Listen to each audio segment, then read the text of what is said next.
मात्र 99 रुपए में करें प्रतियोगी परीक्षाओं की तैयारी। डाउनलोड करें मुकेश पंचोली ऑफिशियल ऐप और पाएं सुनहरे भविष्य की गारंटी। रीट शिक्षक भर्ती लेवल 2 के रीशफल परिणाम की उल्टी गिनती शुरू हो चुकी है। कर्मचारी चयन बोर्ड अब किसी भी वक्त विषयवार रीशफल परिणाम जारी करने की तैयारी में है।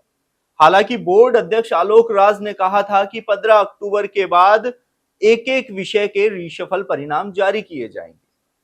आपको बता दें कि विवादित प्रश्नों को लेकर जो कमेटी बनाई गई थी, उस कमेटी में लगभग 75 सवालों के जो जवाब है वो बदले जाएंगे। यानी कि इन 75 सवालों के जवाब बदले जाएंगे तो ये जवाब लगभग 3 से 4 हजार चयनित शिक्षकों पर भारी पड़ सकते हैं। जी हां, क्योंकि पिछले एक साल से ये चयनित शिक्षक नौकरी कर रहे हैं, लेकिन जब विवादित सवालों को लेकर अभ्यर्थी कोर्ट में पहुंचे तो कोर्ट ने एक जांच कमेटी का गठन करने के निर्देश दिए और उस कमेटी की रिपोर्ट के आधार पर ही रीशफल परिणाम जारी करने के निर्देश दिए थे। जिसके बाद बोर्ड ने कमेटी का गठन किया और अब बोर्ड उस कमेटी की रिपोर्ट के आधार पर रीशफल परिणाम जारी करेगा। आपको बता दें कि ये रीशफल परिणाम पूरी 27,000 पोस्टों पर जारी किए जाएंगे। इसके साथ ही लेवल 2 के लगभग हर विषय में जो सवाल हैं वह बदले जा रहे हैं।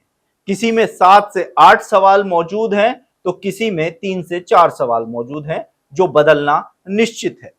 यानी कि कुछ पॉइंटों में जो अभ्यर्थी रह गए थे अब उनके नौकरी लगने का सपना पूरा होगा। लेकिन दूसरी ओर उन अभ्यर्थियों का क्या जो पिछले एक साल से नौकरी कर रहे हैं, समाज में जिनका नाम हो चुका है, उनकी एक अलग पहचान बन चुकी है। अब उनके सामने संकट खड़ा हो गया है कि वह नौकरी से बाहर हो जाएंगे। हालांकि शैडो पोस्ट क्रिएट करने की मांग पिछले 2-3 महीनों से लगातार हम सुन भी रहे हैं और अभ्यर्थियों की पीड़ा वो समझ भी रहे हैं। इसके साथ ही कर्मचारी चयन बोर्ड के अध्यक्ष आलोक राज ने शिक्षा मंत्री मदन दिलावर से मिलकर चयनित अभ्यर्थियों की पीड़ा उनके सामने रखी। साथ ही सरकार से निवेदन भी किया कि वह शैडो पोस्ट क्रिएट करे। लेकिन अब शिक्षा विभाग के सूत्रों की माने तो इन युवाओं के सपनों पर थोड़ी सी शिक्षा विभाग की कठोर कार्रवाई देखने को मिल सकती है। देखिए, अभी सरकार की ओर से पिछले दिनों ही रीट अध्यापक पात्रता परीक्षा को लेकर घोषणा कर दी गई है, जिसके बाद शिक्षा मंत्री मदन दिलावर ने यह कह दिया कि जल्द ही इसका लेटर माध्यमिक शिक्षा बोर्ड को भेजा जाएगा और नवंबर के महीने से ही जो आवेदन विज्ञप्ति है, आवेदन है, वह शुरू कर दिए जाएंगे और जनवरी के दूसरे सप्ताह में इस परीक्षा का आयोजन होगा। ऐसे में अब क्या शैडो पोस्ट क्रिएट हो सकती हैं?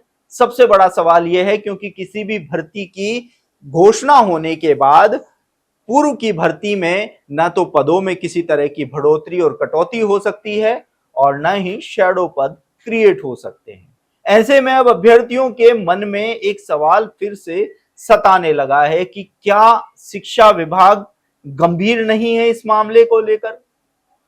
युवाओं की माने तो पिछले दिनों जब शिक्षा मंत्री मदन दिलावर से युवा मिले थे तो उनको जवाब कुछ ऐसा मिला था जिसके बाद ये युवा निराश नजर आ रहे थे। ऐसे में अब अभ्यर्थियों के मन में फिर से डर सताने लगा कि यदि शैडो पोस्ट क्रिएट नहीं होती हैं तो उनकी एक साल की नौकरी के बाद उनको नौकरी से बेदखल होना पड़ेगा और समाज में उनको एक बहुत ही ज्यादा गिल्टी फील होगी।